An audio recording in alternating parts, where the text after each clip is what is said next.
Boa tarde, bem-vindos ao webinário do Instituto de Estudos Avançados da Universidade de São Paulo, com o título Sistemas de Saúde em Tempos de Pandemia. Meu nome é Jeffrey Lesser e, além de ser um pesquisador convidado do IA, sou diretor do Instituto de Pesquisas Globais da Universidade Emory, em Atlanta, nos Estados Unidos. Nosso evento hoje faz parte da produção intelectual do grupo Diálogos Interculturais, baseado no IA e formado por membros de várias instituições universitárias e, portanto, membros de culturas institucionais de ensino superior diferentes. Nosso objetivo é viabilizar o debate entre pesquisadores de diferentes áreas de conhecimento que, por meio de enfoques teóricos específicos e metodologias próprias das suas áreas, investigam o fenômeno do contato entre culturas e suas repercussões para o indivíduo, o grupo e a sociedade.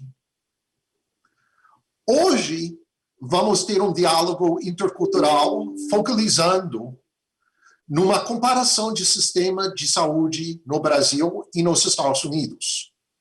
Vamos focalizar em duas cidades, São Paulo e Atlanta, os dois que foram formados de escravidão e que receberam muitos imigrantes da Ásia, Europa, as Américas, o Oriente Médio e África desde o século passado.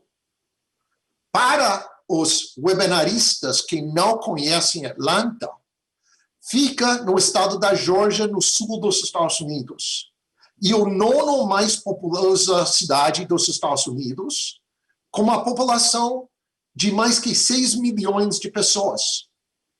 Em termos demográficos, quase 14% da população da cidade de Atlanta nasceu fora dos Estados Unidos. E quase 35% da população se define como negro ou afro-americano. A população asiática ou asiático-americano é mais que 6% na cidade de Atlanta, e a população hispânica ou latino é quase 11%.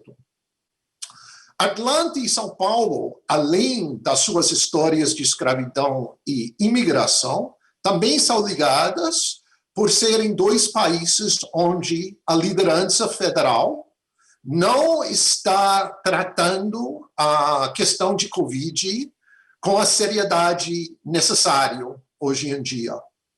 Aqui no estado da Geórgia, estamos enfrentando uma explosão de casos, em grande parte porque o governador do estado recusa insistir em pessoas usar máscaras e abriu as escolas para aulas presenciais. E começou 2 semanas atrás as aulas nas escolas secundárias e primárias e já estão fechando as escolas por causa do Covid. Também quero dizer uma coisa sobre diálogos interculturais antes de apresentar nossos convidados. Apesar do fato que eu e a Emily estão nos Estados Unidos, o Dr. Fernando está em São Paulo, a Alexandra está no ar, virtualmente conosco, temos muitas ligações entre os palestrantes hoje que desafiam a ideia de cidadania local, etc.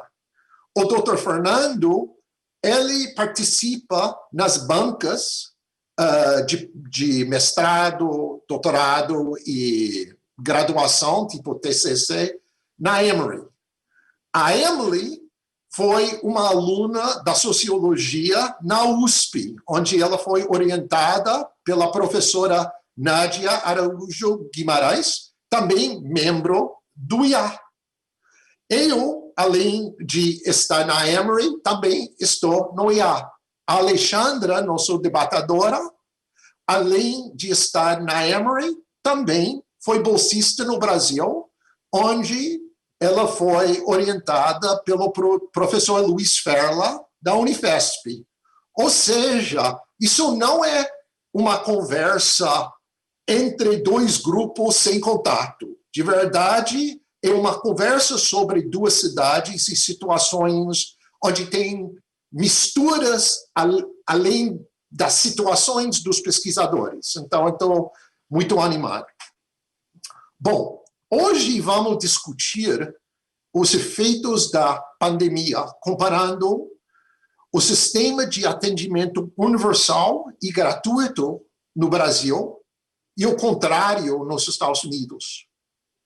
Pretendemos ter uma discussão aberta, incluindo como tópicos como imigrantes e grupos minoritários são afetados pela pandemia e por que a continuidade de cuidado de doenças crônicas é tão maior e melhor no Brasil do que nos Estados Unidos. Cada palestrante vai fazer um comentário breve para começar. A Alexandra vai fazer um pouco de debate e vai levantar umas perguntas e de lá vamos ter uma discussão aberta. Para o público que tem perguntas, pode mandar para o seguinte correio eletrônico: iaresponde@usp.br.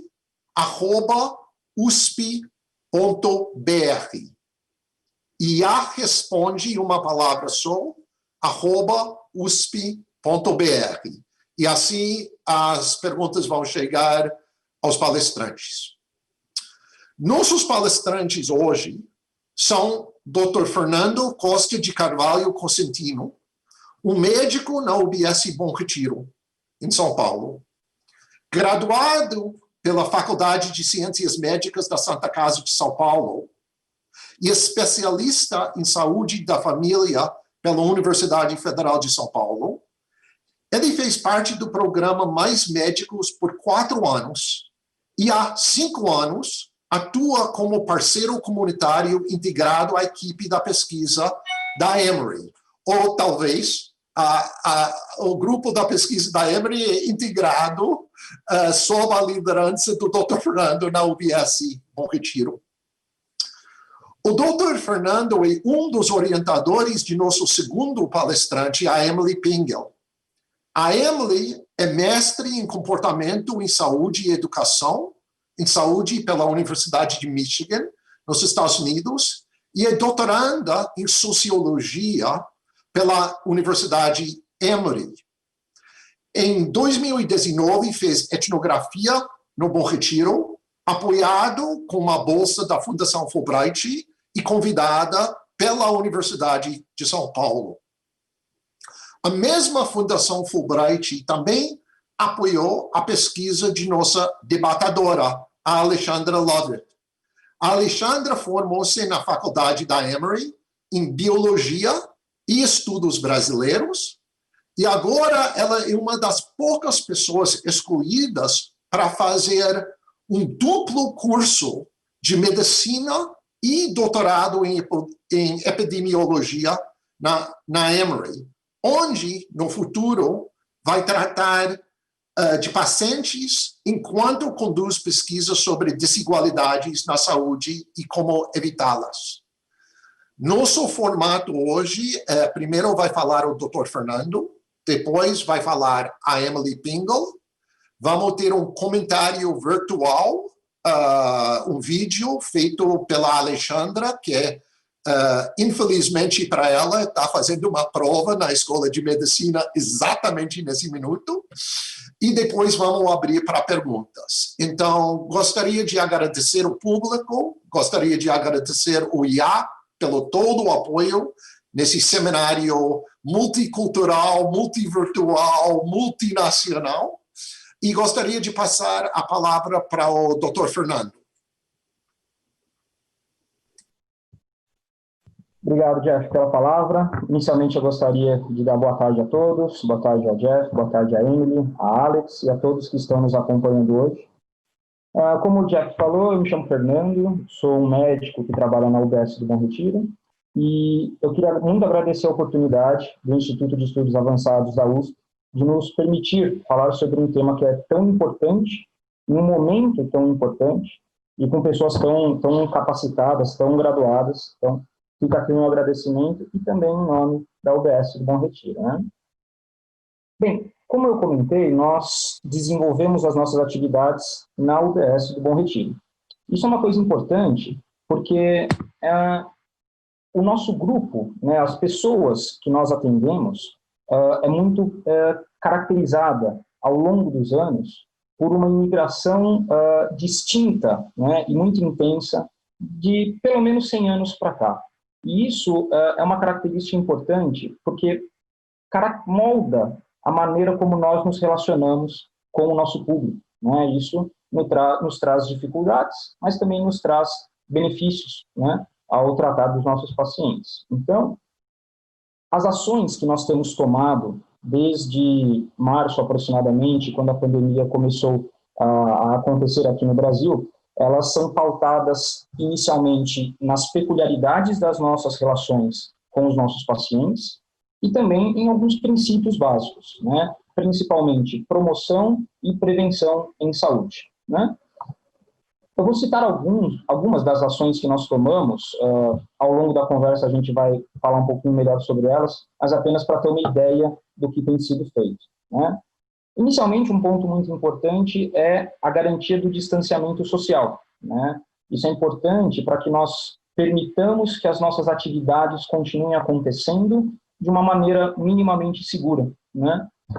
Nós fizemos isso de várias maneiras diferentes, então, desde o posicionamento de bancos e cadeiras com uma distância maior, tendo menos pessoas dentro da unidade básica de saúde, ou mesmo marcando menos consultas. Então, nós tivemos várias estratégias diferentes para garantir esse básico distanciamento social. Além disso, uma outra coisa importante que nós temos feito é manter o acompanhamento dos nossos pacientes crônicos, né, hipertensos, diabéticos, e também das linhas de cuidado estratégicas, como puericultura, como pré-natal, doenças de saúde mental, doenças infecciosas, como tuberculose, como sífilis, né? Que são linhas de cuidado que demandam um segmento contínuo, né? Se nós deixamos de acompanhar esses pacientes, eles acabam se descompensando e, consequentemente, acabam pressionando ainda mais o serviço de saúde, que já está muito sobrecarregado nesse momento, né? Nós também investimos bastante em campanhas de vacinação, principalmente campanha para a vacinação de influenza, que foi a nossa primeira campanha assim que a pandemia começou, considerando, né, que a influenza é uma doença sazonal e que seu período iria vir a começar alguns meses depois de março, e também considerando que o quadro clínico da influenza é muito semelhante ao da Covid-19. Então, vacinar as pessoas facilita na hora do diagnóstico diferencial entre Covid e influenza, né? Nós também fizemos uma capacitação dos nossos agentes comunitários de saúde, e nós consideramos isso muito importante, porque em um contexto em que os pacientes estão restritos aos seus domicílios, né, nós precisamos encontrar alguma alternativa de conversar com eles, de instruí-los, né, de orientá-los acerca do que está acontecendo. E nós fizemos isso através dos nossos agentes comunitários de saúde, que são os responsáveis por ir até a casa das pessoas, conversar com as pessoas e, portanto, orientá-las sobre sinais, sintomas, quando procurar uma UBS, quando procurar um serviço de urgência. E nós fizemos isso para ensinar os nossos pacientes mais ou menos como se comportar nesse período, né? Nós também estamos oferecendo atendimento multidisciplinar e com acesso a exames diagnósticos de coronavírus, de Covid-19, para casos suspeitos ou casos diagnosticados de Covid-19, o que também caracteriza o princípio, né, de a UBS ser uma porta de entrada ao SUS, né, de receber pacientes que estão precisando de alguma coisa, mesmo que não sejam pacientes da nossa área de abrangência, né? Claro que, decorrente dessas ações, nós tivemos resultados positivos e negativos, e nós também podemos entrar mais nisso ao longo da nossa conversa. Eu só quero destacar como resultados positivos a manutenção do acompanhamento dos pacientes crônicos, como eu comentei, para evitar que eles descompensem e acabem pressionando ainda mais o serviço de saúde. Nós também tivemos os nossos pacientes em casa orientados, o que também é fundamental em um cenário de pandemia, e nós também tivemos uma ampla adesão às nossas campanhas de vacinação, o que é fantástico, né? Especialmente do ponto de vista preventivo, né? Entretanto, nós também tivemos resultados negativos nas nossas ações, né? Ou, digamos assim, complicadores para que nós consigamos atingir nossos objetivos, né? Eu posso citar aqui 4 que são os principais, né? O primeiro deles, e que é o problema que nós habitualmente temos quando nós tratamos pacientes de países diferentes, que falam línguas diferentes, é a barreira linguística, né? E também, por assim dizer, barreira cultural também, levando em conta hábitos, né, das pessoas de culturas diferentes. Isso sempre foi uma dificuldade que nós tivemos, mesmo nós contando com funcionários da unidade básica e pessoas da comunidade que falam línguas diferentes, como nesse caso especialmente o espanhol e o coreano. Mesmo assim, nós tivemos dificuldades em conversar e interagir com os pacientes, né?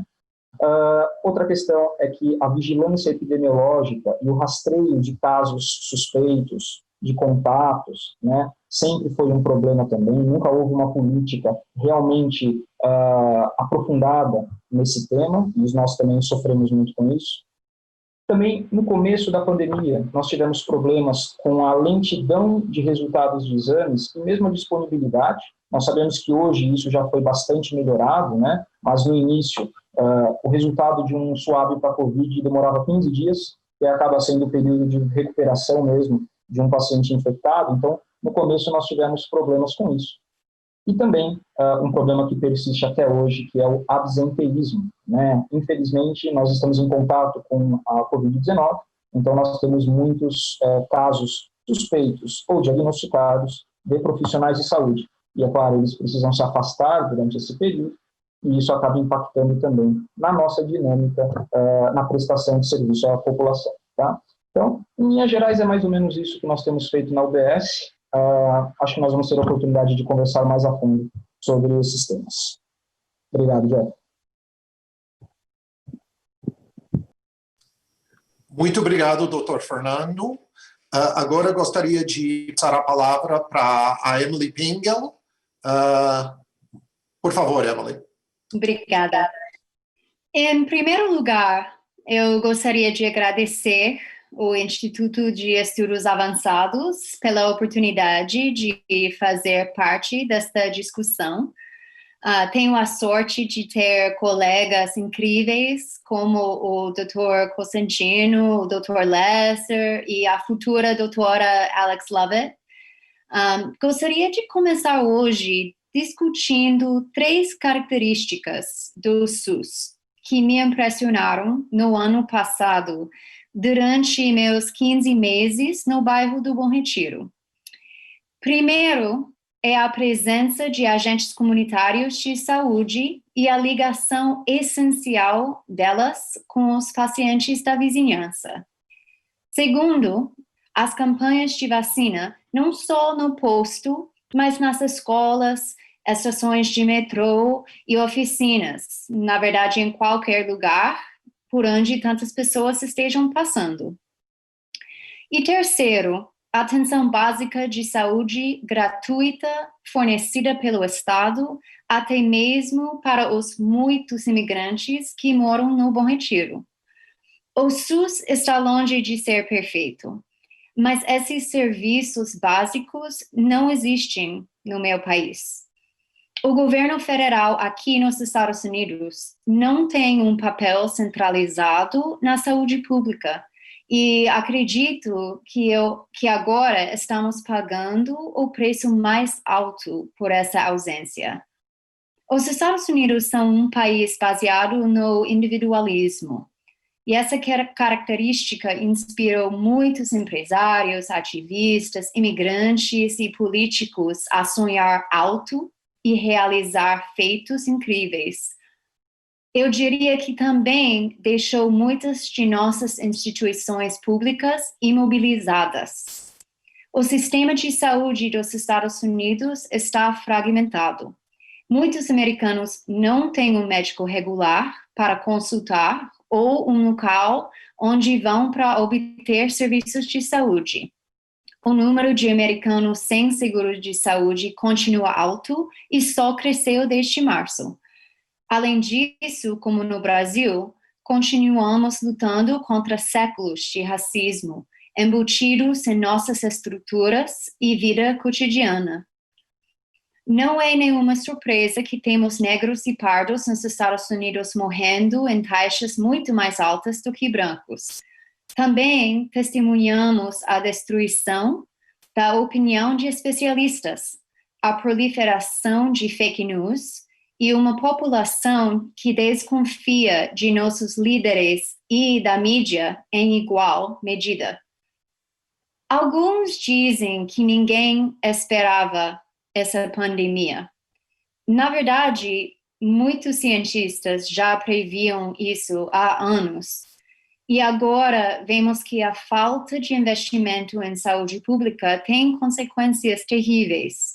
Eu espero que possamos usar essa tragédia como uma oportunidade para fortalecer nossos sistemas de saúde e nos comprometermos novamente com o enfrentamento das desigualdades em ambos os países.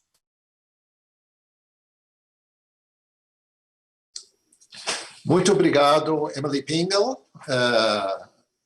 pela fala e pela explicação de verdade meio infeliz sobre o que está acontecendo nos Estados Unidos. Gostaria de pedir ao público um pouquinho de paciência. Eu vou montar o vídeo da Alessandra Lovett, que vai fazer os comentários sobre as falas de nossos dois convidados. Oi, primeiro gostaria de agradecer o Instituto de Estudos Avançados por facilitar este evento. Peço desculpas que não posso participar ao vivo, mas neste momento estou fazendo o exame da faculdade. Para adiantar esta conversa, eu tenho duas perguntas para nossos palestrantes. Primeiro, nas suas comunidades, qual é o trabalho do médico? Ou seja, quais são as expectativas que o povo tem do médico dos Estados Unidos e no Brasil? Além disso, os Estados Unidos, além de taxas altas de mortalidade entre pessoas pardas e negras, também tem taxas muito altas de mortalidade infantil e resultados ruins no cuidado de doenças crônicas em geral. Porém, os Estados Unidos têm relativamente bons resultados no cuidado de doenças complicadas. Quais doenças ou cuidados são priorizados pelos sistemas de saúde em cada país? Finalmente, gostaria de comentar um pouco sobre a formação do médico em cada país, porque acho elas muito diferentes. Para me candidatar para a medicina nos Estados Unidos, eu primeiro fiz 4 anos de estudos de biologia e estudos brasileiros. Aí me formei com um bachelor's que combina biologia e literatura. Depois fiz exame e escrevi muitos ensaios descrevendo minhas experiências de pesquisa, de saúde, etc., para me candidatar para a medicina. Fiz entrevista em cada faculdade e finalmente escolhi o programa de medicina doutorado na Emory. A faculdade de medicina são mais 4 anos depois daquela formação em biologia ou qualquer outros estudos. E depois da gente se formar como médico, a gente escolhe sua residência e faz mais estudos no hospital.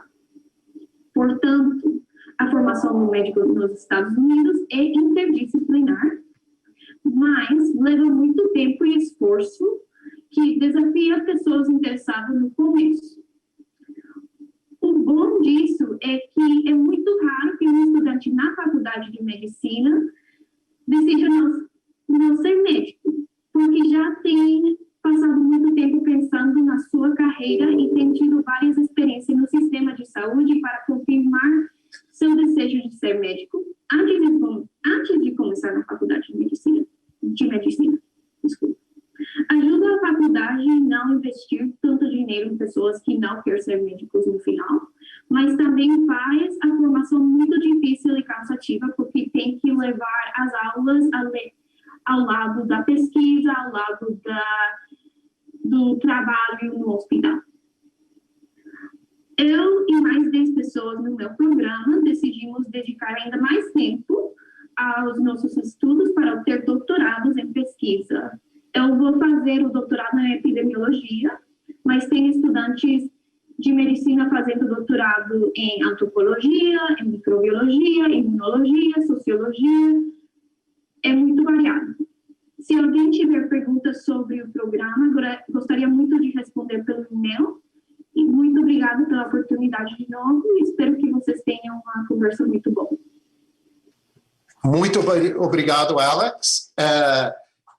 Acredito que a fala da Alex mostra como é importante diálogos interculturais, porque vocês, o público, talvez já percebeu que entre nós quatro temos aqui medicina, saúde pública, sociologia, biologia, estudos brasileiros e história.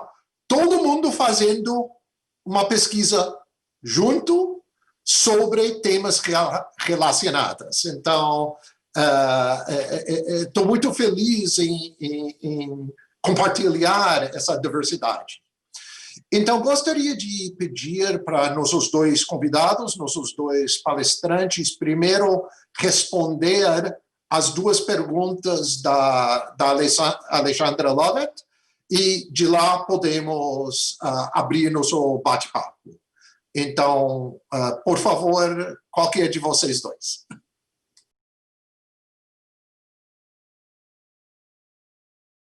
Desculpa.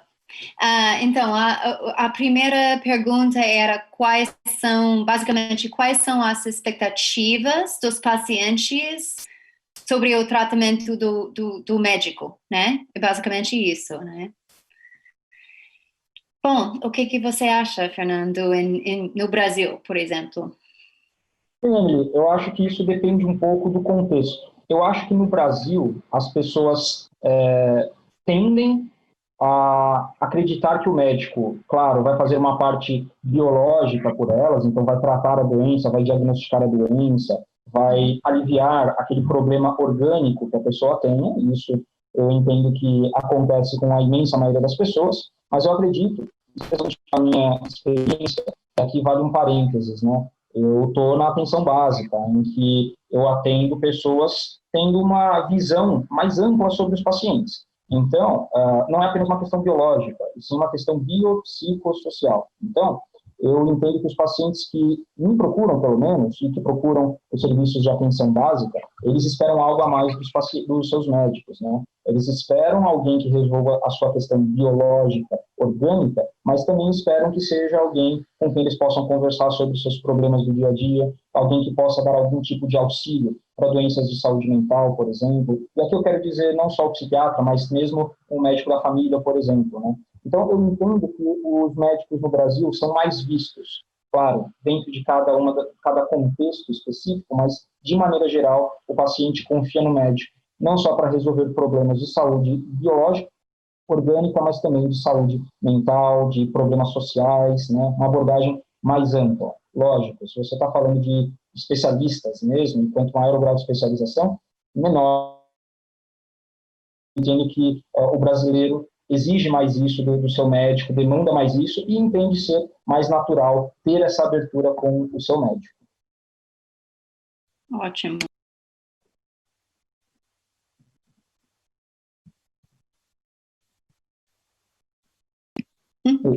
Eu diria que nos Estados Unidos é bem semelhante. Todas essas coisas, o diagnóstico, ajuda com problemas de saúde mental também. Às vezes isso é mais a área de especialistas aqui, eu acho, mas também faz parte, com certeza. Eu acho que, em geral, muitos americanos querem uma fonte de conhecimento. e respostas.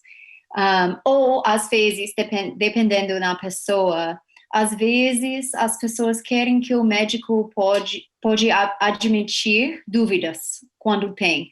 E isso, às vezes, eu acho difícil, mas que tem pessoas que querem, se alguém não sabe alguma coisa, que essa pessoa, que esse médico fala isso. Eu não sei exatamente, ou eu posso tentar achar a resposta, mas agora eu não sei. Um outro assunto que a gente fala muito nessa área nos Estados Unidos é a ideia de empatia e a capacidade de escutar o paciente. E eu acho que isso faz uma parte importante do treinamento do médico aqui nas escolas de medicina. Muito obrigado. Você gostaria de responder, doutor Fernando? Quero adicionar uma coisa, apenas uma percepção que eu tenho sobre os pacientes brasileiros, que ilustra o que eu quis dizer, né? Se você conversa com um paciente aqui no Brasil que passou por uma consulta, e essa consulta foi, digamos assim, extremamente técnica, então o médico se valeu de sinais, sintomas, conhecimento científico, exames complementares, para fazer um diagnóstico correto e fazer um tratamento correto, isso muitas vezes é insuficiente para o paciente brasileiro. Então, claro que a questão técnica é importante, né? Mas eu acho que o paciente brasileiro, ele demanda algo que você mesmo comentou ali, talvez uma empatia maior, talvez uma abertura maior do médico para conversar, para não ser estritamente técnico e rápido. Eu acho que o paciente demanda mais isso do médico. Faz, Jeff. Obrigado. Obrigado. Já estamos recebendo perguntas do público, então acho que podemos começar, já que temos vários.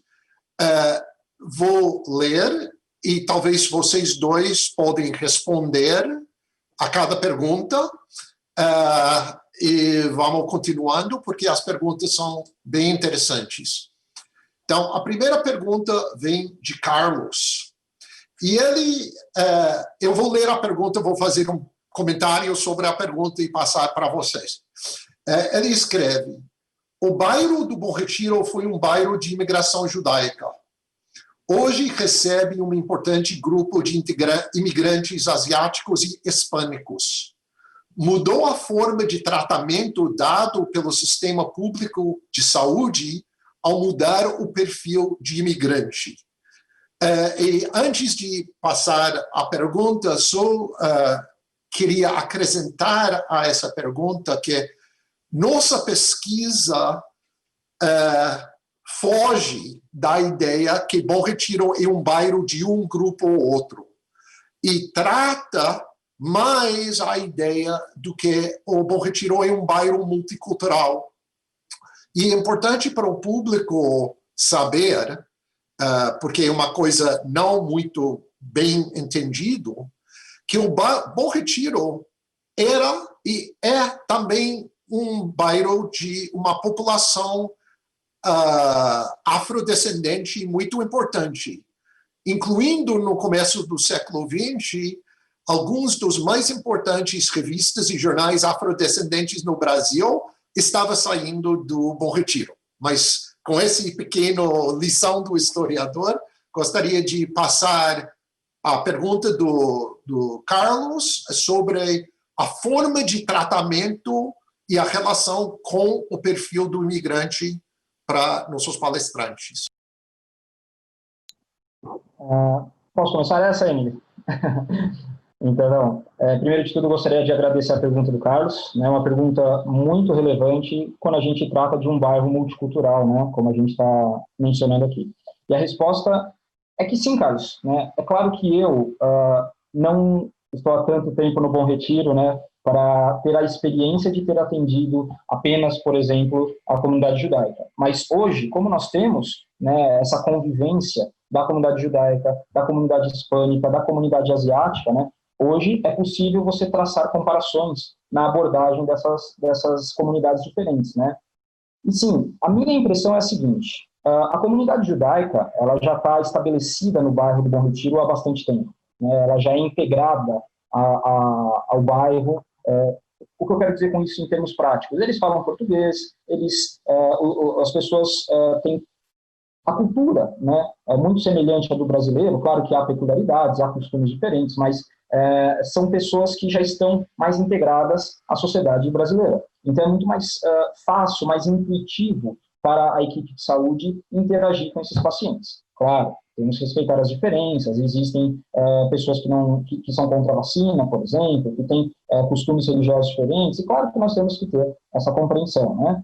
Agora, os grupos asiáticos, e aí especialmente coreanos, né, e também os grupos hispânicos, especialmente andinos, né, são imigrações mais recentes. E eles, na minha visão, por estarem no país há menos tempo, no caso dos andinos, ou por terem se mantido, né, dentro dos seus costumes, que é o caso dos coreanos especialmente, chineses também, são culturas que estão menos integradas com a cultura brasileira. Então, nós temos que traçar estratégias, né, maneiras diferentes de alcançar esses pacientes, né?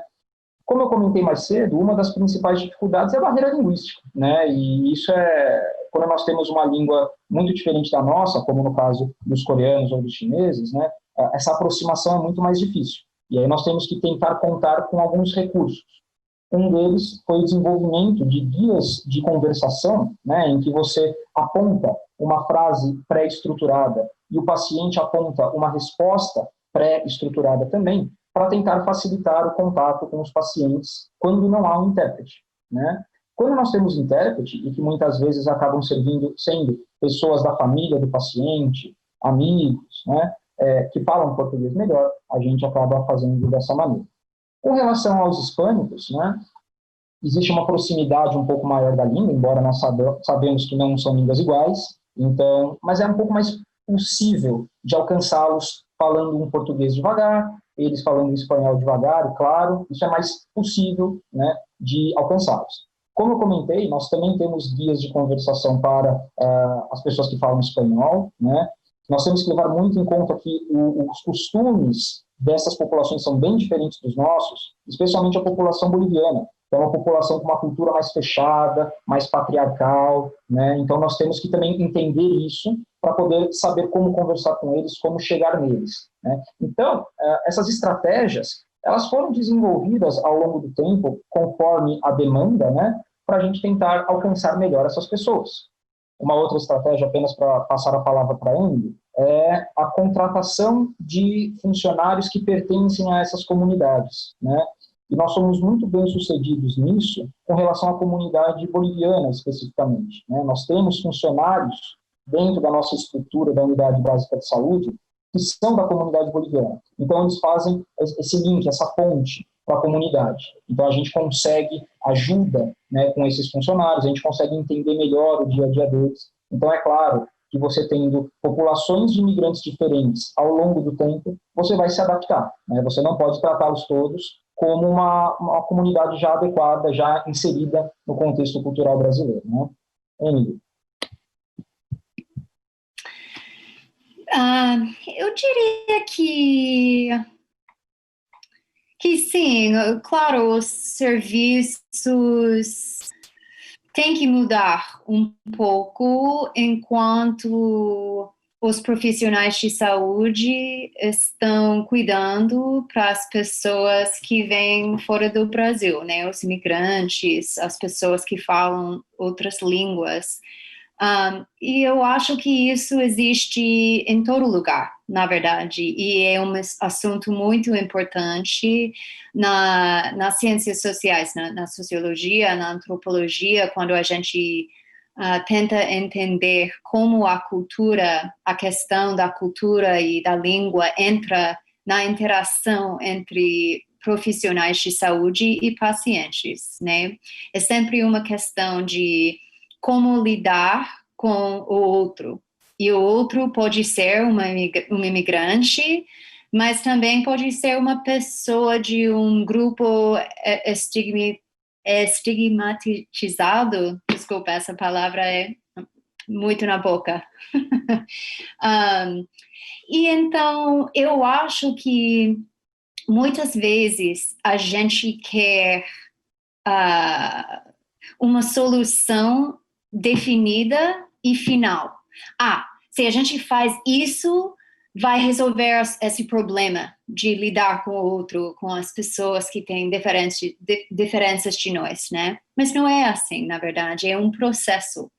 E então, eu acho que o importante, eu vejo isso no posto, claro, é diferente entre uma pessoa e outra, mas o importante é que uma pessoa tem um compromisso, mais ou menos, com a ideia do que essa pessoa vai tentar ou entrar nesse processo de ver o outro com empatia, tentar entender, tentar reconhecer os nossos erros e se falar, nossa, o que a gente pode fazer diferentemente a próxima vez, né? Então, eu acho que é mais isso que a gente tem que enfocar nesse processo de como cuidar através do tempo e as mudanças que tem que ser feito. Isso. Muito obrigado. Estou muito feliz porque a nossa debatedora, a Alexandra Loret, acabou de entrar na sala, que quer dizer que ela acabou a prova dela, com certeza nota 10. A Alexandra chegou na hora certa, porque a próxima pergunta é sobre os Estados Unidos. Então, eu acho que a Emily e a Alex podem ajudar nas respostas. Escreve, doutora Emily, né? Recebemos notícias de maior controle de imigração e menor atenção às populações mais pobres. Nos Estados Unidos, a biodesigualdade está crescendo. Eu acho que está crescendo, sim. Biodesigualdade, eu não sei, eu acho que isso quer dizer, tipo, desigualdades entre raça, né, ou níveis de econômica, é isso mesmo? Tipo, health disparities, em inglês, é isso, Jeff? Ok. Sim, eu acho que disparidades de saúde. Disparidades, isso, exatamente, é isso mesmo. Eu acho que está crescendo, sim, mesmo que faz 30 anos agora, no mínimo, que a gente está tentando enfrentar essa desigualdade, né? Mas não é difícil, não é fácil, porque, claro, racismo no Brasil e nos Estados Unidos é alguma coisa que chegou no primeiro momento do país, né? Então, isso é muito difícil, eu acho, de tirar das nossas estruturas, e mesmo quando a gente entra nesse processo de tentar melhorar as coisas, mesmo assim fica muito difícil.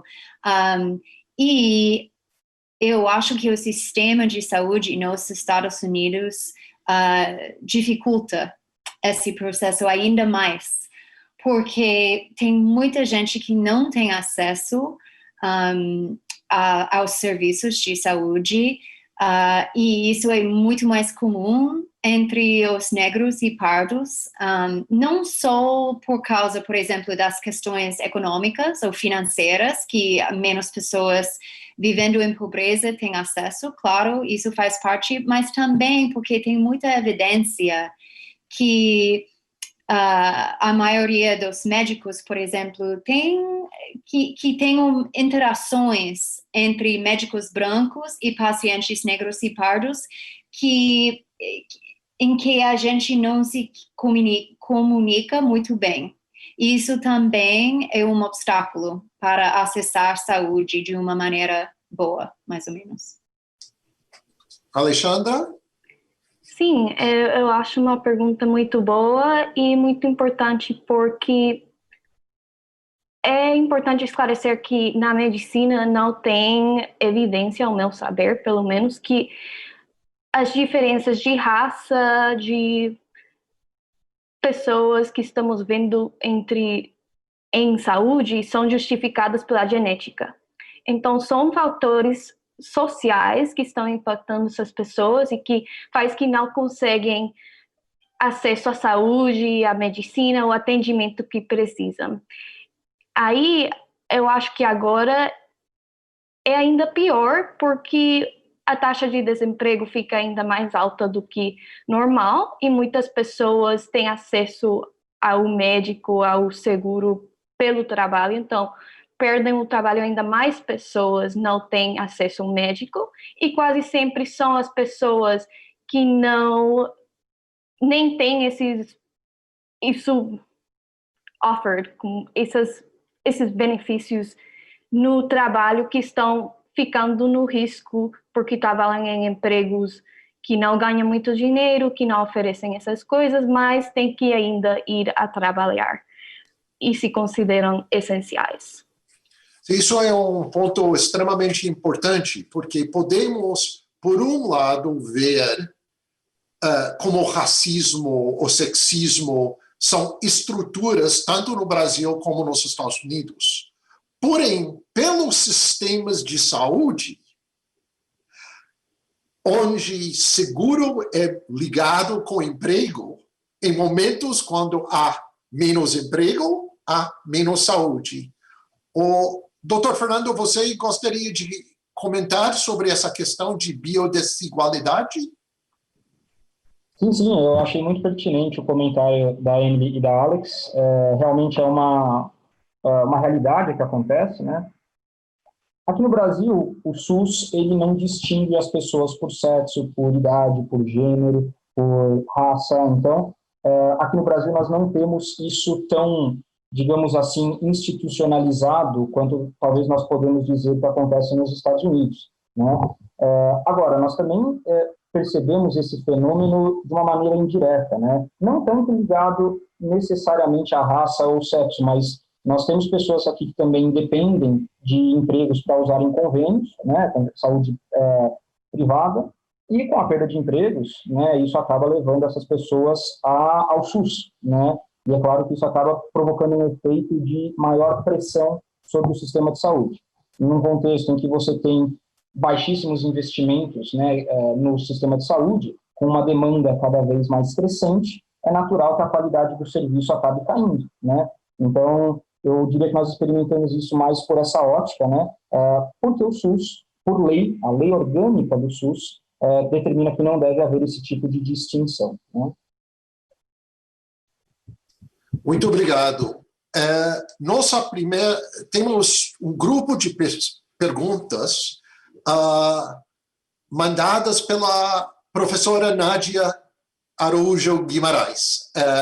Antes de ler as perguntas, quero dizer que a professora Nádia, além de ser professora titular sênior no Departamento da Sociologia da USP, é orientadora, junto com o Dr. Fernando, da Emily, no Brasil, e é colega e inspiração para mim há muitos anos. Então, eu estou muito feliz que ela está participando nesse webinário. Estou muito honrado que ela está participando e gostaria de ler as perguntas. Ela tem perguntas para o Dr. Fernando e também para a Emily, mas acredito que todo mundo aqui, incluindo a Alex, tem respostas. Então, vou ler as perguntas e vocês podem decidir como gostaria de responder. E vou ler direto dela. Antes de tudo, parabéns ao IA e ao professor Jeffrey Lesser pela iniciativa deste debate. Para o Dr.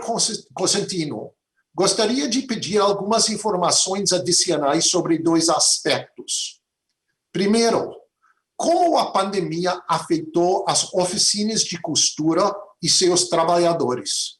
As condições insalubres nessas oficinas já eram denunciadas desde antes, mas com a retração da demanda por confecções, como o cotidiano das oficinas e dos seus trabalhadores foram afetados pela conjunção entre crise econômica e crise sanitária. E segunda pergunta relacionado ao Bom Retiro e o trabalho lá é o seguinte: como o cuidado aos enfermos que se contaminam tem sido encaminhado no bairro? Qual é o papel das agentes comunitárias? Cuidadoras têm presença no bairro? Segundo, para a socióloga e doutoranda Emily Pingle, como a experiência do racismo e o elo entre racismo e acesso à saúde diferenciam ou aproximam os dois mundos sociais que ela, a doutora Emily e também a futura doutora Alex, né, observaram o de São Paulo, Bom Retiro, e o dos Estados Unidos, Atlanta. Então, pode começar com essas perguntas instigantes. Emily, pode começar, por favor. Tá bom. Eu achei que a primeira pergunta foi para você. Não, mas não tem problema, eu posso... Então, se você quiser, eu posso começar respondendo. Não, eu posso dar resposta a essa ideia. Qual é a diferença sobre essa questão de racismo e acesso à saúde? Eu acho que na verdade, mesmo que tem essa ideia na lei orgânica do SUS, que não tem racismo, por exemplo, nas interações entre profissionais de saúde e os pacientes, claro que existe, porque existe na fábrica da sociedade brasileira, mesmo que a sociedade dos Estados Unidos. E então é uma coisa que é tão embutido, eu acho é a palavra, é tão embutida que a gente nem se reconhece às vezes que está acontecendo. E também vem uma das coisas que eu acho que é semelhante mais ou menos nos Estados Unidos e no Brasil é que os médicos no Brasil e nos Estados Unidos continuam sendo da elite branco. E eu acho que, claro, tem muitos programas para mudar essa circunstância, mas mesmo assim continua assim, mais ou menos. E isso faz uma situação em que tem uma distância, muitas vezes, entre os médicos e a população. E eu acho que isso não sei, menos no Bom Retiro. Aqui nos Estados Unidos tem um campo, esse é um assunto que a gente fala muito sobre isso e como está acontecendo e tem muito... E eu acho também que aqui, por questões históricas, que às vezes os pacientes também têm mais reconhecimento, que isso pode ser um problema nas interações. Tem, às vezes, não sempre, eu acho que isso está mudando no Brasil, mas tem essa consciência do que os brancos se acham superiores, esse tipo de coisa. Então, quando uma pessoa negra ou parda está entrando não é oficina, não é escritório, na área o consultório do médico, isso é uma coisa que vem já, eu acho, no mente, isso vai ser uma interação boa com esse médico. Uma das coisas que eu acho que ajuda muito no sistema do Brasil, no SUS, é que muitas vezes o médico já conhece os pacientes, e através do tempo. Isso é muito menos comum aqui nos Estados Unidos. Muitas vezes, especialmente se você tem menos dinheiro, se você não tem seguro de saúde, é muito menos comum ter um médico regular.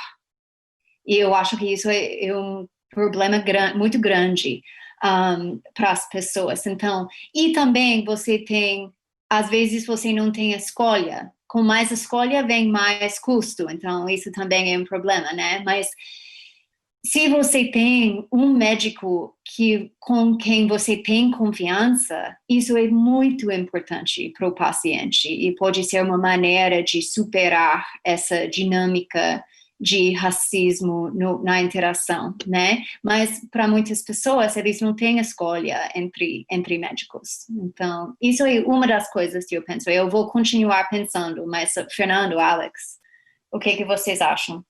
Para continuar com os Estados Unidos, além disso, também tem muitas coisas que os médicos aqui fazem diretamente sem reparar as consequências, que são um tipo de racismo. Então, alguns exemplos. Os médicos gostam muito de usar o Google e botar informação, e aí fala a probabilidade de ter que fazer algumas cirurgias ou outras cirurgias. E tem algumas calculadoras aí na internet que os médicos usam muito, que automaticamente, por a pessoa ser negra, falam que deveriam fazer C-section. Cesárea, embora que não tenha justificação biológica por isso. Só pela pessoa ser negra. E aí a mãe é exposta a um monte de riscos que não deveria ser exposto. Além disso, como os transplantes, é bem mais difícil que uma pessoa negra consiga um transplante, porque tem avaliações que automaticamente dão dados diferentes pela pessoa ser negra, e então esses dados são o que determina o acesso ao transplante. E a pessoa negra tem que estar bem mais crítica para conseguir um transplante. E aí também tem mais risco, tem mais complicações. Então, alguns exemplos que diretamente impactam o cuidado do paciente negro aqui nos Estados Unidos, pelo menos. Muito obrigado. Talvez o Dr. Fernando pode responder um pouco sobre a situação dos trabalhadores das oficinas da costura, porque isso liga completamente com nossa discussão agora de racismo, né? Muito bem. Então, inicialmente, queria agradecer a pergunta da professora Nádia, né, as perguntas, né, que perguntas excelentes e que tem muito a ver com o contexto, né, do bairro do Bom Retiro. É um bairro que é marcado, ele é caracterizado pela indústria têxtil, tanto nas suas formas formal e informal de trabalho, né?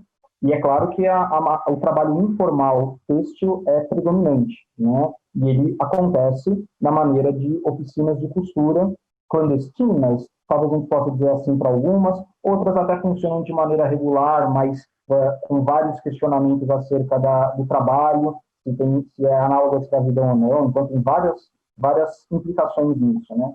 Mas sim, a indústria têxtil, as oficinas de costura, perdão, elas são ambientes extremamente precários, né? Resumindo, para quem não conhece, são espaços super pequenos, onde você tem, por vezes, uma dezena, mais de 10 pessoas que trabalham e vivem naquele mesmo ambiente em pequenos apartamentos. E isso acaba provocando riscos para as pessoas, de todas as ordens, né?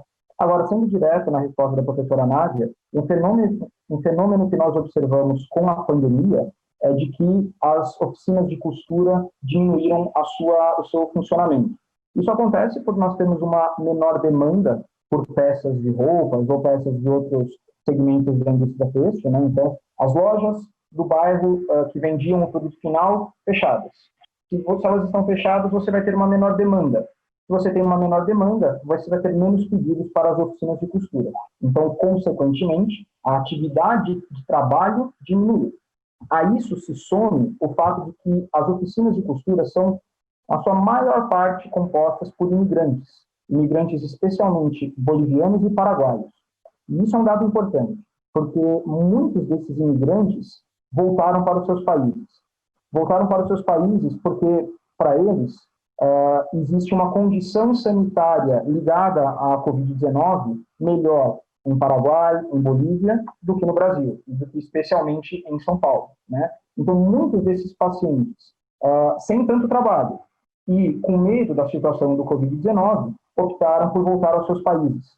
E, especialmente no caso dos paraguaios, foi uma coisa muito rápida, porque a fronteira foi fechada em um curto espaço de tempo. Então, eles rapidamente foram embora para não ficarem presos no Brasil, né? Agora, elas permanecem, elas estão ainda funcionando, continuam sendo extremamente insalubres, condições super precárias, né?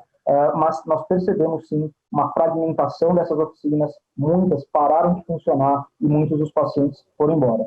A isso se adicione também que, por conta da menor demanda, esses pacientes estão recebendo menores salários, muitas vezes nem recebem, né? E, como consequência, eles não têm como arcar com os custos de aluguel para se manter no Brasil. Então, muitos estão indo para outros bairros, ou, como eu comentei, de volta para os seus países, meio que uma diáspora, né, por razões econômicas, né? Mas as oficinas permanecem funcionando, permanecem em situação insalubre. Nós continuamos diagnosticando doenças típicas desses ambientes, como tuberculose, como quadros respiratórios alérgicos, por exemplo. Então, essa situação permanece. Mas houve sim uma diminuição no funcionamento dessas indústrias, dessas oficinas técnicas. Muito obrigado. Perdão, apenas um breve comentário sobre a outra pergunta da professora Nádia, sobre os cuidados com os pacientes enfermos do bairro, né? Os pacientes que não estão graves e que podem ficar em casa, ficam em casa, né, com cuidados gerais, com medicações para os sintomas, né, a conduta básica. Mas, sim, os agentes comunitários têm um papel fundamental de visitarem essas famílias, sempre respeitando o distanciamento social, né, mas os agentes comunitários vão à casa dos pacientes para saber como os pacientes estão, né. Então, agora, um detalhe importantíssimo sobre isso, que eu queria ressaltar aqui na resposta para a professora, é de que nós, muitas vezes, não temos acesso à informação de que o paciente está com coronavírus em casa. Eu comecei a nossa conversa hoje comentando que a nossa vigilância epidemiológica, rastreio de casos suspeitos e contatos, é muito ruim, né? Então, muitas vezes, você tem pacientes que são diagnosticados com Covid-19 em outros serviços de saúde do município e nós não ficamos sabendo. Então, muitas vezes, nós apenas ficamos sabendo que o paciente está em casa com Covid, ou porque algum vizinho comenta, ou porque o agente de saúde acaba visitando a família e descobre, ou, às vezes, o paciente e a família tem a iniciativa de ligar e avisar. Então, isso é uma falha, um buraco muito grande na questão epidemiológica, do acompanhamento desses casos, né? Se nós tivéssemos um acesso maior à informação dos nossos enfermos, com certeza nós conseguiríamos acompanhá-los mais de perto e, portanto, prover mais saúde para esses pacientes. Então, essa é uma coisa importante para comentar. Muito obrigado. Temos agora duas perguntas relacionadas, bem as perguntas excelentes da professora Nádia.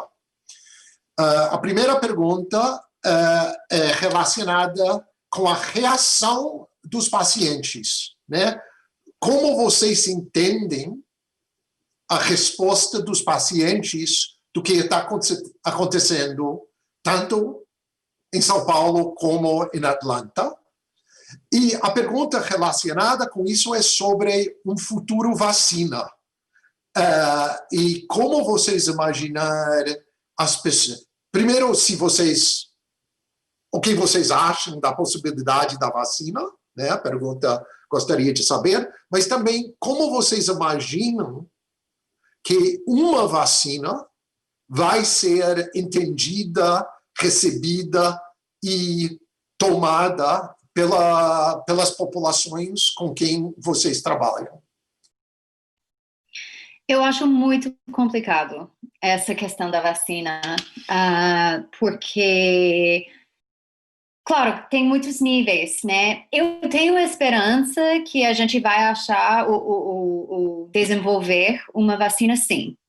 Não sei se vai ser, claro, em 6 meses, 1 ano, vamos ver.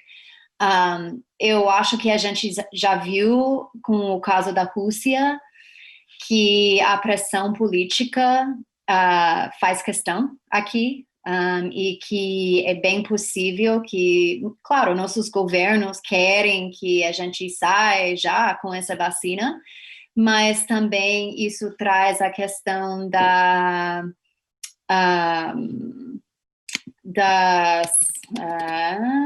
segurança, a segurança da vacina. Obrigada, Google Translate. A segurança da vacina. E então, se sai a vacina muito cedo e o governo não faz o trabalho de incentivar a população a tomar, ou a população, por alguma razão, acha que essa vacina não tem muito poder, ou não é, ou que tem problemas, que vai trazer mais problemas de saúde, então isso vai ser mais uma tragédia. Então é uma situação muito delicada.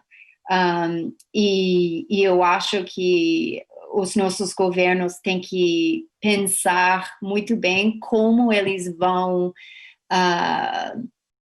desenvolver as atividades, as ações as campanhas de vacina, as ações de vacina. E claro, eu acho que o Brasil já tem essa infraestrutura em muitos lugares, pelo menos em São Paulo, é muito, muito forte. Mas nos Estados Unidos a gente já viu que nós temos tantos problemas com os testes de COVID. Então, e todos os fatores que dificultam os testes de coronavírus, esses vão ser fatores de novo quando a gente tenta dar a vacina à população. Então, eu acho muito difícil. Alex? Então, em relação à doença em geral, eu acho que já tem... Eu fiz pesquisa com a hanseníase, então imediatamente eu vou pensar no estigma. E eu acho que já tem estigma com o COVID.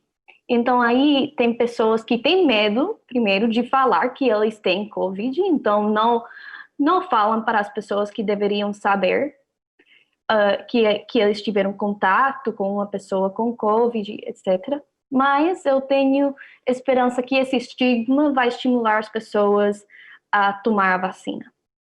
Por outro lado, acho que o governo vai ter que investir muito dinheiro em explicar que a vacina tem sido provada, que não tem perigo, porque nos Estados Unidos já temos tido experiências com outras vacinas que tinham muito tempo sendo usadas e as pessoas já não queriam mais usar porque ficavam com medo e já temos problemas com isso. Então, eu acho que vai ter que levar muito dinheiro e umas equipes muito bons para entender que tem uma população muito grande de imigrantes, de pessoas negras, de pessoas que não confiam nos médicos, para explicar que vai dar certo, e também tem um debate muito grande sobre quem vai ter acesso a essas vacinas primeiro. Então, se o médico vai ter acesso, então já estamos falando de uma população demográfica muito branca e muito com dinheiro, que não tem dificuldades de dinheiro e tem acesso aos materiais de prevenção e proteção. Por outro lado, tem as pessoas que trabalham no supermercado, que têm contato com muitas pessoas e não têm essa prevenção, as máscaras adequadas, essas coisas. Então, como é que vamos priorizar? E aí já tem pessoas na bioética falando sobre isso e dando comentários. Doutor Fernando? Eu concordo com o que a Alex e a Ingrid disseram, né? Na verdade, as pessoas estão ansiando muito por uma vacina. A vacina é vista hoje de maneira limitada e errada, mas como a solução dos problemas. Então, as pessoas acreditam que assim que a vacina surgir, todo mundo vai para a rua, né? E isso não é verdade, né? Por vários motivos. Primeiro, como a Emily comentou, existe uma responsabilidade muito grande em desenvolver uma vacina, porque você vai gastar bilhões com uma vacina para vacinar a sua população inteira, então você vai ter um gasto econômico importante, e as pessoas que vão tomar essa vacina vão confiar naquilo. Elas vão depositar a sua esperança e acredito que, inevitavelmente, vão começar a se proteger menos assim que começarem a tomar a vacina. Isso sem comentar o número de doses que será necessário para garantir uma imunização. Possivelmente, essa vacina vai demandar mais do que uma dose para garantir a imunidade, e com certeza você vai ter pessoas que vão tomar uma dose e vão sair sem máscara achando que o problema não existe mais, né? Então, e aí nessa parte entra o que a Alex comentou, você vai ter que ter um trabalho de conscientização das pessoas, alertar elas sobre os passos que vão ser dados até que essa vacina efetivamente se transforme em algo consolidado, uma proteção consolidada para as pessoas, mas as pessoas depositam muita expectativa em uma vacina, e então as coisas têm que andar no seu ritmo adequado. Eu também vejo, não com muito bons olhos, contratos de governos com vacinas que não passaram pelos testes devidos, notadamente a vacina da Rússia, né? E aí entra o que a Emily comentou, existe uma pressão política, né? Uma urgência em um político dar uma resposta para as pessoas, né? E aí eles querem fazer isso o mais rápido possível, para conquistar o eleitorado. Então, isso é perigoso, né? Então, não sou especialista em vacinas, imagino, não sei, que se estamos falando de vacina para primeiro semestre do ano que vem, em algum momento, pelo menos falando algo mais realista, né? É claro que podem aparecer vacinas antes, e aí a gente vai ter que avaliar se passaram pelos testes devidos, comprovada a eficácia, poucos efeitos colaterais, algo que possa ser produzido em larga escala, né? Mas não é uma coisa de um dia para o outro, né? E você tem que, as autoridades que estão a cargo disso, têm que esquecer um pouco a pressão popular, a pressão política, e fazer uma coisa que seja consolidada, uma coisa que você não vai se arrepender, que não vai falhar, que você não vai colocar mais pessoas em risco do que elas estão agora, né? Então é uma situação muito complexa, não consigo opinar muito sobre isso, mas as minhas impressões são essas. Eu diria também que paciência não é uma característica que eu usaria para descrever os americanos e nem os brasileiros muito. Então, todo mundo quer tudo agora. E a gente vê isso também nas reações. A outra pergunta sobre as reações dos pacientes, eu acho que, eu não diria aqui pacientes, eu não vejo pacientes, não sou médico, mas o público, eu diria que a reação deles e que todo mundo quer voltar para a vida normal. Só que, claro, tem muita gente que reconhece, agora isso não é possível, a gente tem que fazer o que precisa para evitar a transmissão do Covid-19, mas tem a outra, não sei se é metade, como assim, aqui em Atlanta, eu acho que a metade fica evitando, mas em Georgia, como estado, eu diria que a maioria, não, eles não querem usar máscara, eles querem simplesmente ir para restaurante, bar, clube, tudo isso, para fazer o que eles quiserem, né? E isso dificulta muito, claro, as tentativas de prevenção e vai dificultar também, de novo, a lançar vacina. Temos mais 15 minutos, então eu estou colecionando e manobrando as perguntas. Mas acho que temos uma pergunta interessante, porque vocês três acabaram de falar sobre a relação entre o Estado e a população, de uma certa forma. E uma das perguntas é sobre movimentos sociais, partes do Estado não envolvido com saúde especificamente, etc. E como está acontecendo nos dois países essa relação entre movimentos sociais, protestos, saúde, pandemia, eleições, etc., etc. Eu sei que é uma pergunta enorme, mas pode escolher talvez uma coisa ou outra. Com certeza, nos Estados Unidos, o impacto do BLM, as vidas negras importam, foi enorme, pelo menos durante um certo momento, e talvez assim é uma entrada para essa discussão. E vamos ter mais uma pergunta depois e vamos encerrar nosso evento hoje.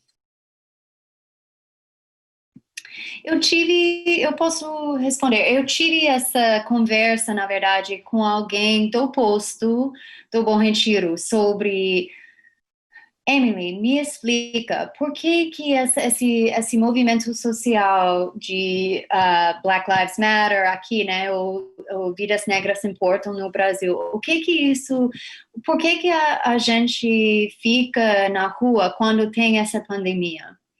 Eu falei, eu sei, é difícil entender que alguém vai não pensar na segurança e prevenção, mas, ao mesmo tempo, é muito importante lembrar que a relação entre racismo e esses movimentos sociais que estão acontecendo, esses protestos que estão acontecendo agora, e a saúde é muito forte. Por quê?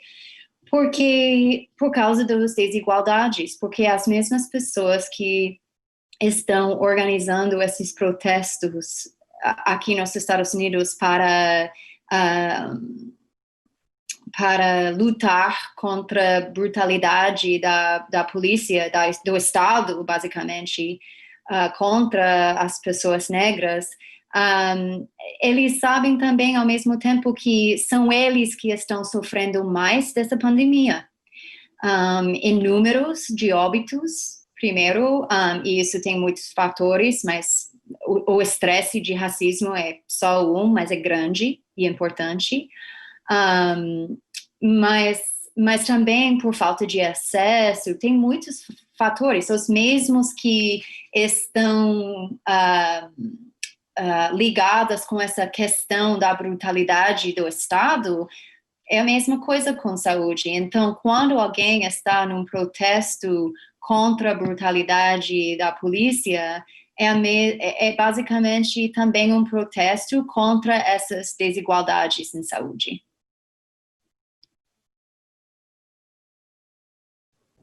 Eu só queria adiantar os comentários da Emily. Com certeza, a pandemia tem muito a ver com o racismo e o que as taxas de mortalidade dá para ver. E só falando sobre a Faculdade de Medicina e a Faculdade de Medicina da Emory, especificamente, eles, no primeiro dia, falaram que é nossa responsabilidade combater as duas pandemias, a pandemia do racismo e a pandemia do Covid, e que o racismo não vai ser tolerado e que, ao igual que não usar máscara não vai ser tolerado. Além disso, falando sobre o Estado e as pessoas e a saúde, eu acho que usar máscara tem se tornado um ato político, até uma forma de protesto. Aqui, especialmente porque tem pessoas que estão na Geórgia, tem pessoas que estão do lado do governador, que fala que é bem contra de usar máscara. Bom, e do lado da alcaldessa, que ela tentou fazer obrigatório usar máscara e ele bloqueou aquelas medidas. Sim, talvez seria interessante para o público brasileiro saber que o governador do estado da Geórgia processou a prefeita da cidade de Atlanta sobre a questão de máscaras. Não processou para usar, processou para não usar, né? Então, isso é exatamente como a questão da máscara e saúde virou parte do cotidiano político, pelo menos em nosso estado da Geórgia, que é um estado extremamente conservador, com nossa cidade de Atlanta, uma cidade multicultural, democrata, progressista no meio. Doutor Fernando. Eu acho que as meninas comentaram muito bem sobre esse assunto. Aqui no Brasil, a gente consegue visualizar isso de uma maneira muito clara, né? Se você for comparar protestos políticos pró-governadores, presidente, que são publicamente contrários a medidas de distanciamento, ao uso de máscara, está lá, nesses protestos, as pessoas não usam máscara, não guardam distanciamento social. Então, é um exemplo de como essas pessoas que seguem esse tipo de governante se comportam frente à pandemia. Ao passo que as pessoas que são pró-proteção, pró-máscara, pró-distanciamento social, pró-medidas de controle da pandemia, se manifestam, mas de uma maneira mais racional, né? E que também, né, é bem claro aqui, isso que a Alex e a Emily comentaram, sobre a desigualdade do impacto da Covid, né? A cidade de São Paulo é um exemplo típico, né, em que a Covid mata mais e acomete muito mais pessoas de periferia, pessoas pardas, pessoas negras, pessoas que usam transporte público. Então, isso é bem evidente, né? Como você tem um impacto diferente em raças e setores da nossa sociedade diferentes. E, naturalmente, como a Emily comentou, as pessoas se sentem legitimadas a protestar contra isso, né? Afinal, elas estão sendo mais impactadas nessas questões, né?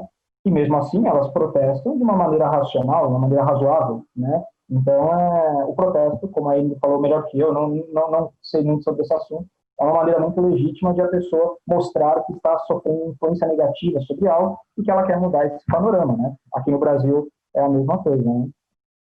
Especialmente em um momento em que você tem discursos tão antagônicos, né? E discursos vindos de governadores, de governantes importantes, governantes para quem as pessoas dão ouvidos. Então, o cidadão, ele não sabe se ele vai acreditar em um governante ou no outro. O que fala para não usar máscara, o que fala para usar. E como fica a cabeça dele? Ele precisa comer, ele precisa pagar as contas dele, mas ele também tem medo sobre o impacto da pandemia, se ele vai morrer, se a mãe dele vai morrer. Então, fica difícil para a pessoa que está no meio dessa discussão, né? Então, falta um bom senso de parte dos nossos governantes, né? Muito obrigado. Então, nossa última pergunta para encerrar nosso evento, de verdade, vem da própria Emily Pingle, e é uma pergunta importantíssima, né, sempre. O que não estamos discutindo sobre a pandemia e o que devemos pensar mais, né? Agora, passamos 1h30 discutindo as perguntas, mas agora vamos pensar sobre as perguntas não perguntadas e talvez cada um de vocês podem refletir sobre isso para encerrar nossa discussão hoje. Talvez a Emily deve começar, já que ela deu a pergunta. Obrigada, Jeff. Eu tenho, na verdade, duas respostas. A primeira é que todos nós quatro sabemos muito sobre esse assunto. É que essa ideia que a gente precisa continuar com o acompanhamento de atenção básico em tempo de pandemia. Eu falo que todos nós sabemos muito disso porque nós escrevemos um texto sobre esse assunto que a gente está tentando publicar. Porque aqui nos Estados Unidos e globalmente tem uma discussão muito forte sobre como as vacinas estão sendo negligenciadas, você pode falar isso, que as pessoas, claro, têm medo de ir no médico e então eles não vão. E aqui nos Estados Unidos, o próprio governo falou, se você pode evitar ir no médico, evita. E eu acho, isso é muito interessante pensando no SUS, que foi o oposto, né, que falou, não, precisa acompanhar sim, e a gente vai achar maneira de fazê-lo enquanto essa pandemia continua, né. Então, e a segunda é a transmissão aérea, ou de aerossol, e isso eu acho é uma questão muito importante. Eu sei que durante muito tempo, o OMS, a Organização Mundial de Saúde, não queria falar muito sobre esse assunto até um grupo de cientistas escreveu uma carta falando, olha, por favor, tenha evidência, né, que a transmissão aérea está acontecendo e a gente tem que falar muito mais sobre isso. E também eu acho que é muito difícil, porque se tem esse tipo de transmissão e se é muito comum, a ideia de 2 metros de distanciamento, por exemplo, fica muito mais difícil. A gente sabe que o vírus viaja muito mais longe do que 2 metros, né? E então isso pode ser uma das razões que tem transmissão dentro de espaços fechados. E então eu gostaria de ver os governantes falando muito mais sobre isso, mas eu sei que ao mesmo tempo isso dificulta medidas de reabrir, né? E isso também é uma ameaça à economia. Então é difícil, é uma tensão grande. Alexandra?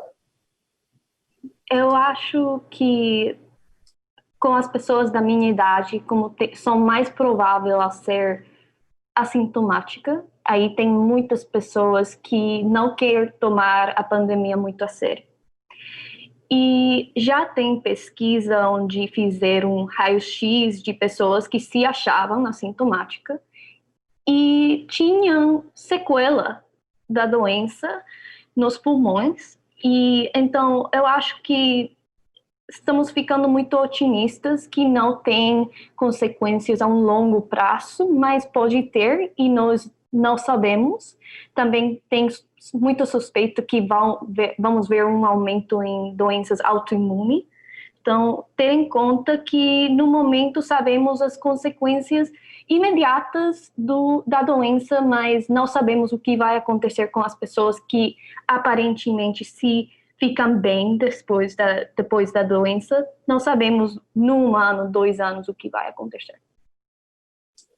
Muito obrigado. Então, vamos dar a última palavra para o Dr. Fernando. Jeff, eu concordo muito com o que as meninas falaram. Eu acho que nesse momento que nós estamos passando, se fala muito sobre poucas coisas e se fala pouco sobre muitas. Então, de todos esses assuntos que nós estamos comentando, nós falamos no dia a dia, mas muito pouco, né? O que me chama a atenção, e que talvez a gente pudesse incluir nesse rol de coisas a serem mais debatidas, talvez fugindo um pouco do que habitualmente se fala, seria, claro, aspectos técnicos, como, por exemplo, desenvolvimento de métodos diagnósticos mais amplos para mais pessoas, né? Ou se preocupar com as consequências, as sequelas, que ainda são muito nebulosas, né? Agora, me chama muito a atenção, primeiro, o uso irracional de medicações, né? Porque se você, através das fake news, você tem lá na internet que um vermífugo funciona, mas não existe qualquer evidência científica razoável de que ele funcione. As pessoas simplesmente vão à farmácia e o compram. Existem medicações como a cloroquina, essas medicações que não têm evidência científica, as pessoas vão lá e compram. Então, eu acho que o uso racional de medicações deveria ser mais estimulado. As pessoas muitas vezes não se importam com como a medicação funciona, se vai ter efeitos colaterais. Se alguém falou que ela funciona, eu vou lá, compro e uso por conta própria. E nós, como médicos no dia a dia, posso dar o meu exemplo e garanto que outros também, somos cobrados por isso. E quando nós não prescrevemos algo que nós não acreditamos funcionar, isso cria um conflito com o paciente, né? Então, eu acho que isso. E a segunda questão, como os governos estão lidando com a pandemia. Gastos, né, sem controle, e agora nós estamos progressivamente vendo os tribunais de contas mostrando gastos exagerados, sem necessidade, enquanto que reformas efetivamente administrativas, políticas e sociais não acontecem. O governo, ou os governos, e aí inclua-se no julgamento de cada um qual governo, vai aplicar seus recursos de uma maneira muito mais voltada para um populismo pró-Covid e não faz realmente mudanças estruturais que sejam de longo prazo e que realmente vão melhorar o funcionamento da máquina pública. Então, são alguns temas que eu acho que também podem ser mais debatidos nesse momento. Muito obrigado. Chegamos na hora. Em nome do Instituto de Estudos Avançados da USP, do Grupo Diálogos Interculturais, da Universidade Emory, da Atlanta, Georgia, e especialmente em nome de nossa equipe de pesquisa, que estão quase todos aqui juntos, que é um prazer.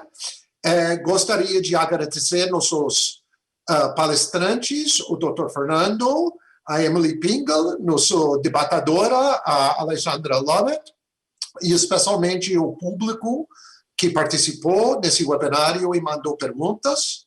Desejo a todo mundo um final de semana excelente, seguro e cheio de saúde. Muito obrigado. E obrigada a você, Dr. Lesser. Obrigada.